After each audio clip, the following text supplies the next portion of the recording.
Somnifère, le podcast. Bonsoir à tous, nous sommes le mardi 4 mai et Somnifère va peut-être réveiller des souvenirs d'enfance ce soir avec l'histoire d'un duc qui adore s'habiller et dépense tout son argent dans les vêtements. Alors lorsqu'on lui propose un tissu que seuls les gens doués et brillants peuvent admirer, il lui faut naturellement se le procurer.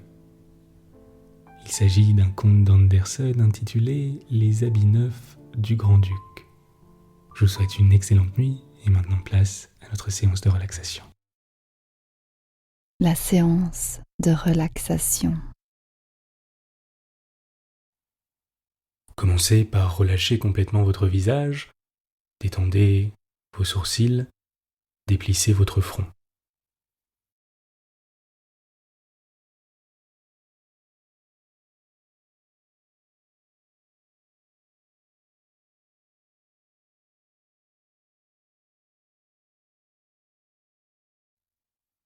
Prenez quelques instants pour détendre tous les muscles de votre visage.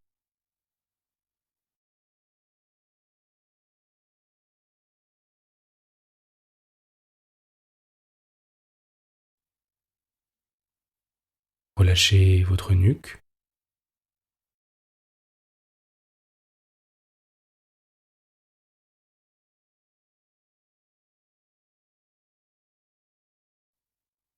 votre dos,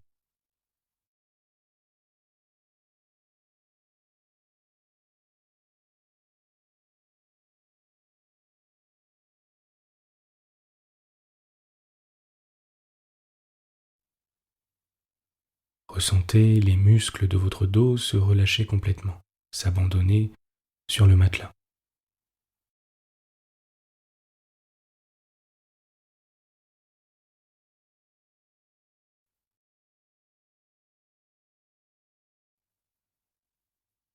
Vos bras et vos mains sont confortablement posés sur le matelas, calmes et détendus.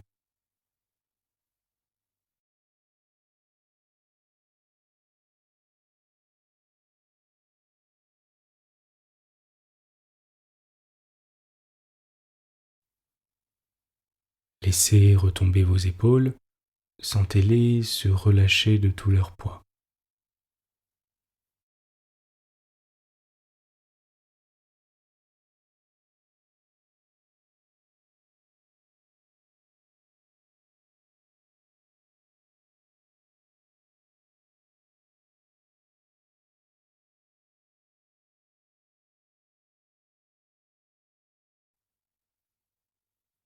Prenez une grande inspiration par le nez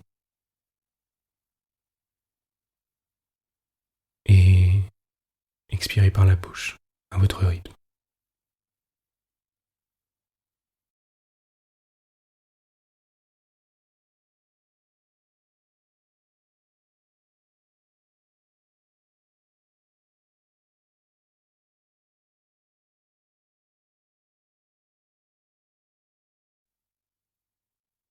Détendez vos hanches,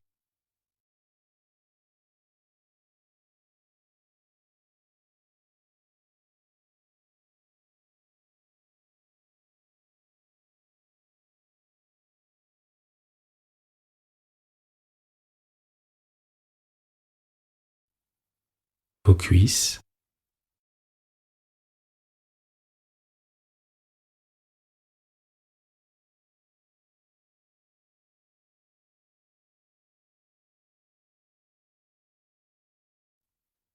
vos jambes,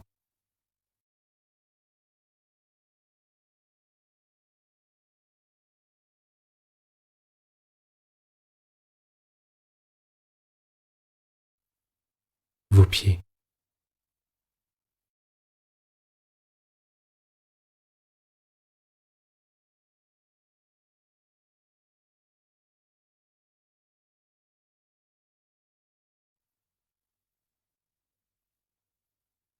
Concentrez-vous sur l'air qui entre et sort de vos poumons. Ne cherchez pas à respirer lentement ou profondément, laissez-vous juste aller à respirer naturellement et observer vos sensations.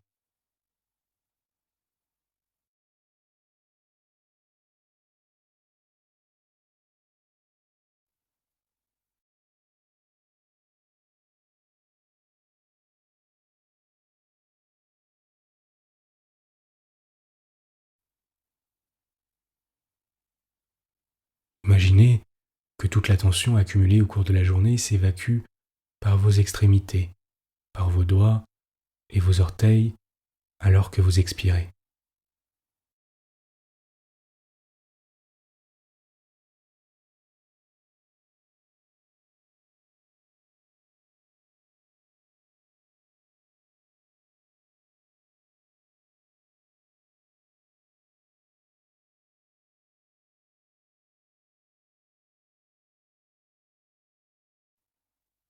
Vous pouvez sentir la tension alors qu'elle traverse vos mains et vos pieds avant de s'évader.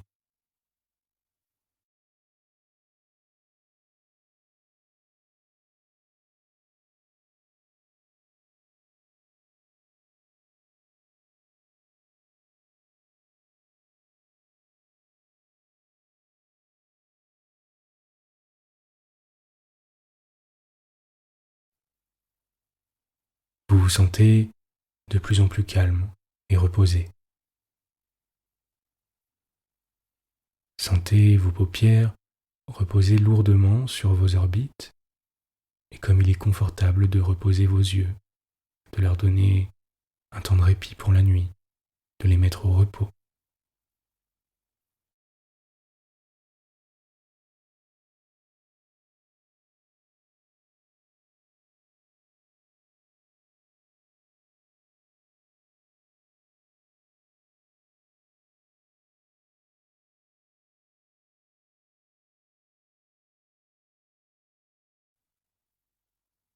Détendez votre mâchoire,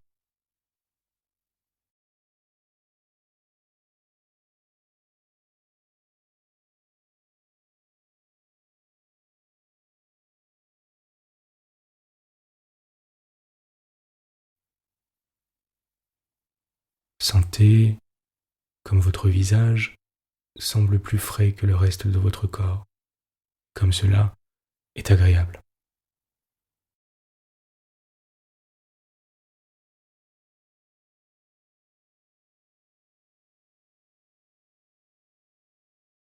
Alors que vous inspirez, vous sentez le calme et la sérénité s'installer, et à chaque expire, vous sentez les tensions quitter votre corps et s'évacuer.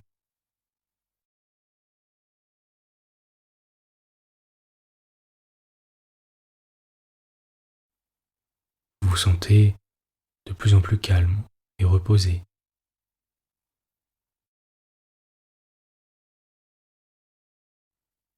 Laissez votre esprit s'égarer,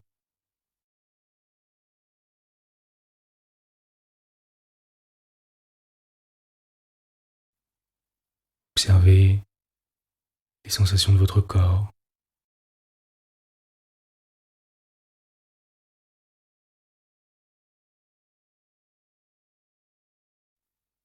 observez votre respiration.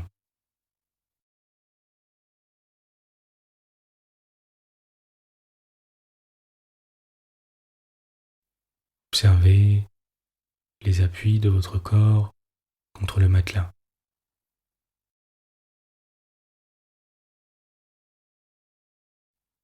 Observez comme il est agréable d'être simplement dans l'instant présent, de ne rien attendre.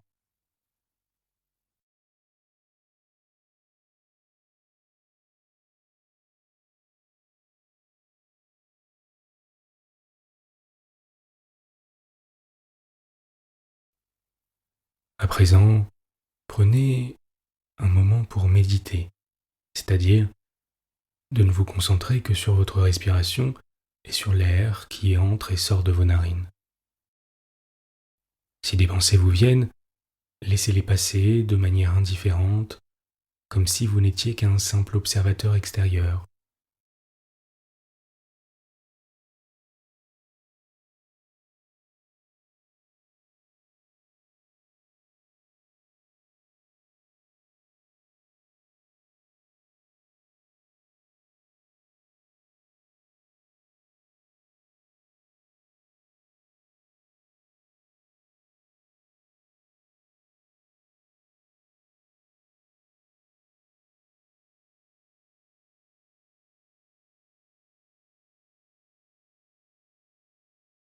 et recentrez votre attention sur votre respiration, sur la température de l'air, sur les sensations que l'air vous procure en se frottant aux parois internes de vos narines, alors qu'un bien-être vous envahit.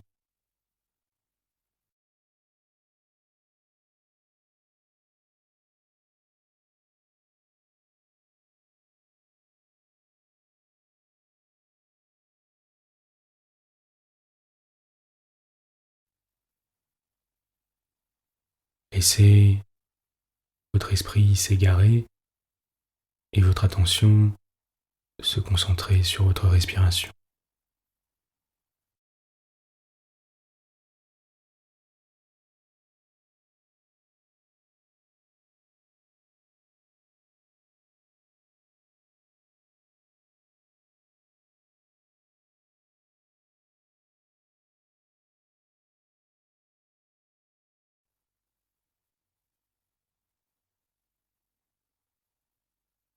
Vous êtes calme et détendu.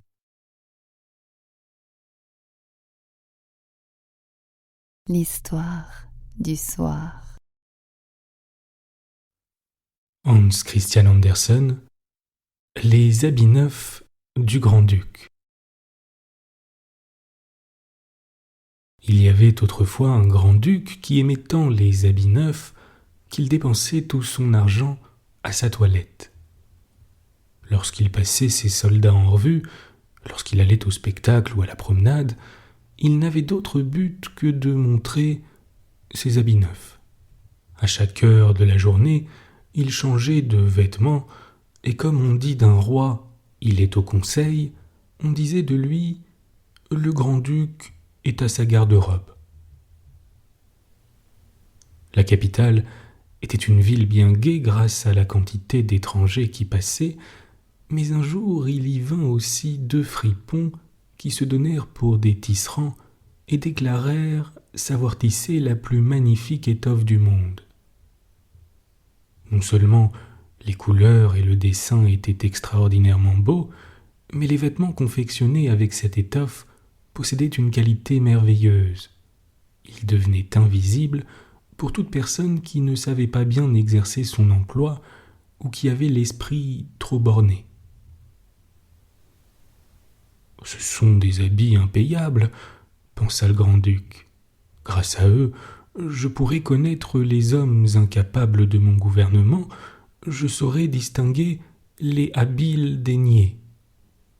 Oui, cette étoffe m'est indispensable. » Puis il avança aux 2 fripons une forte somme afin qu'ils pussent commencer immédiatement leur travail.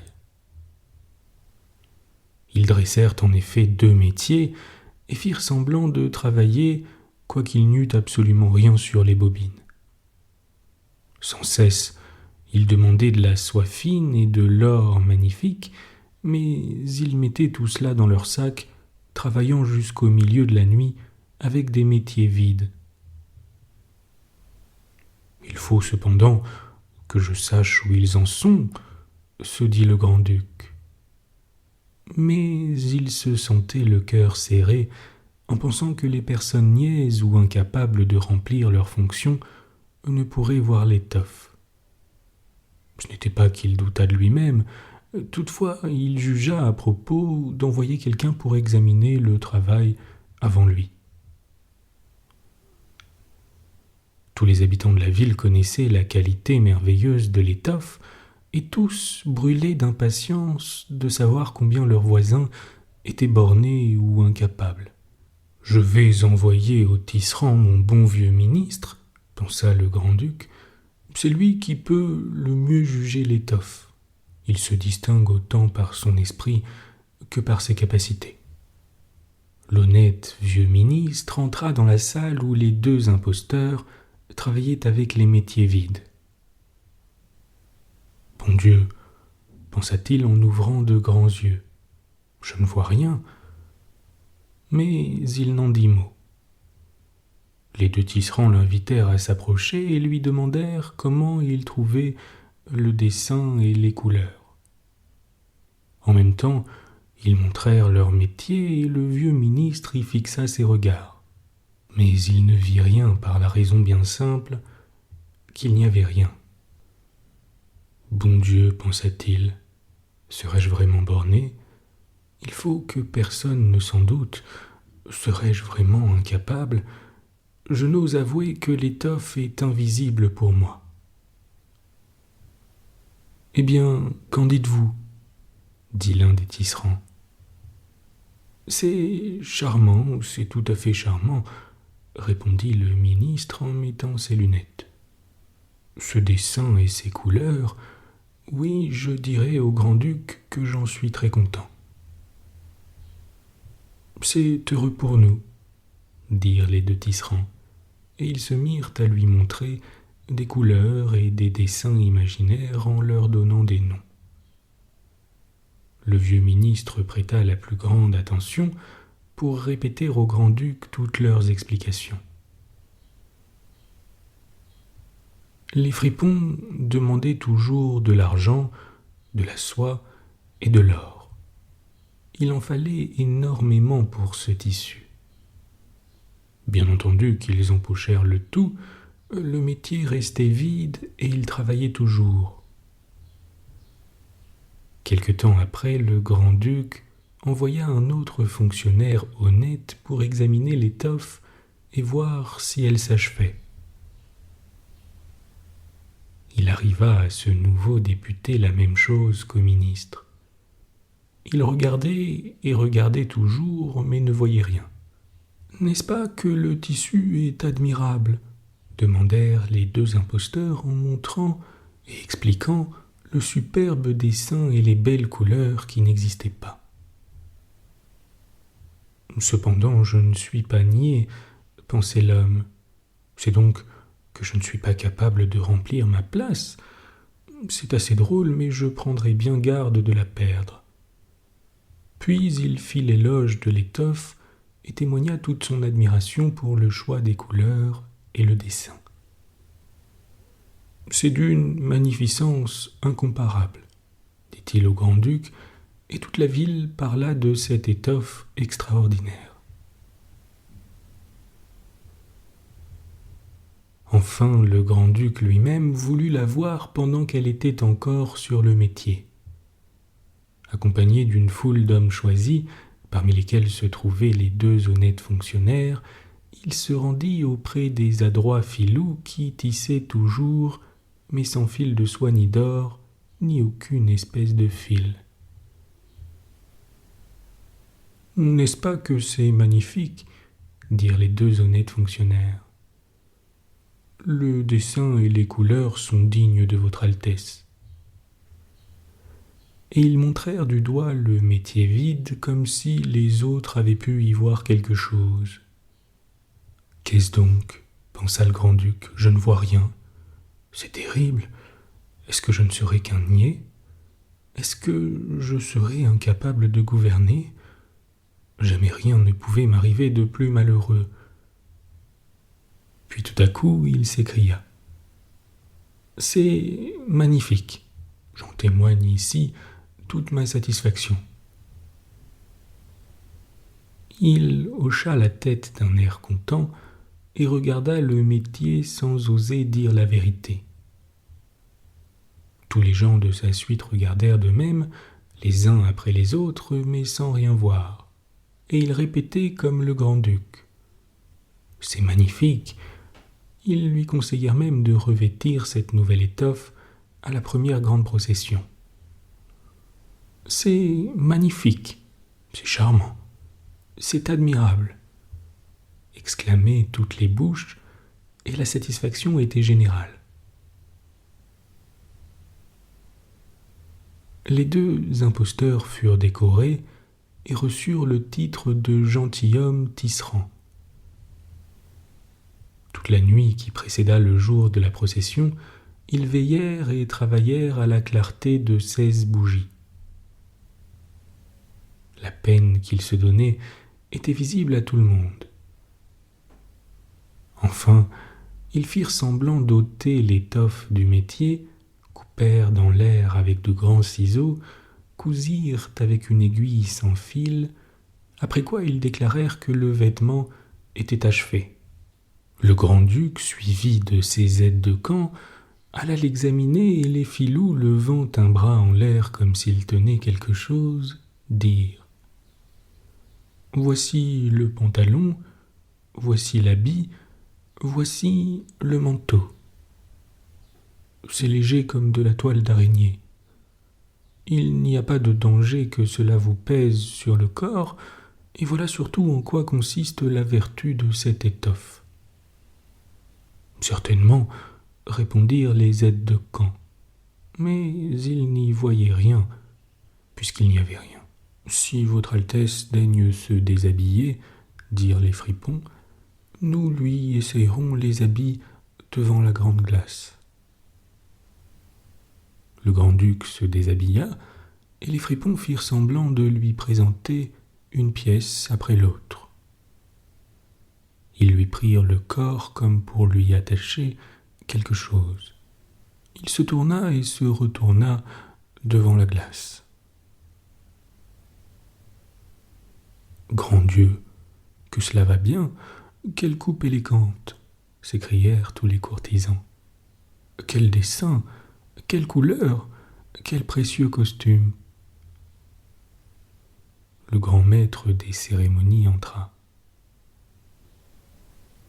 Le dais sous lequel votre Altesse doit assister à la procession est à la porte, dit-il. « Bien, je suis prêt, répondit le grand-duc. Je crois que je ne suis pas mal ainsi. » Et il se tourna encore une fois devant la glace pour bien regarder l'effet de sa splendeur. Les chambellans qui devaient porter la queue firent semblant de ramasser quelque chose par terre, puis ils élevèrent les mains, ne voulant pas convenir qu'ils ne voyaient rien du tout. Tandis que le grand-duc cheminait fièrement à la procession sous son dais magnifique, tous les hommes dans la rue et aux fenêtres s'écriaient : « Quel superbe costume ! Comme la queue en est gracieuse, comme la coupe en est parfaite. » Nul ne voulait laisser voir qu'il ne voyait rien. Il aurait été déclaré niais ou incapable de remplir un emploi. Jamais les habits du grand-duc n'avaient excité une telle admiration. « Mais il me semble qu'il n'a pas du tout d'habits, » observa un petit enfant.